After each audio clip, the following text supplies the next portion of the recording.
Қайырлы күн достар, менің арнама қош келдіңіздер. Бүгін кокос ұнтағы және де миндаль ұны қосылып жасалған өте дәмді десерт дайындайтын боламыз. Алдымен арнама тіркеліп, қоңыраушаны басуды ұмытпаңыздар. Видеоны соңына дейін көріңіздер. Ең алдымен жұмыртқамызды ыдысқа салып, оған қантымызды қосып, ағарғанша бәрін жақсылап миксерлеп дайындап аламыз.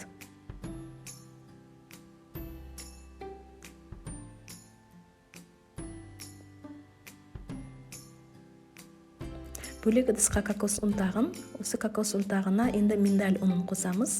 Миндаль ұнын кез келген кондитерлік дүкендерден алсаңыздар болады. Егер тіпті жоқ болса, кәдімгі ұнды қоссаңыздар болады.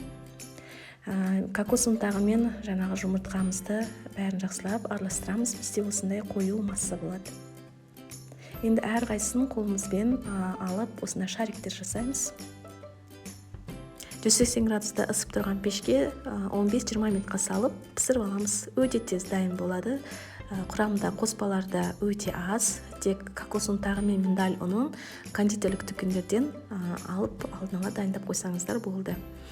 Міндетті түрде жасап көріңіздер. Егер видео ұнаса, арнама тіркеліп, лүпіл басуды ұмытпаңыздар. Қолдауларыңызды күтемін. Көп рахмет.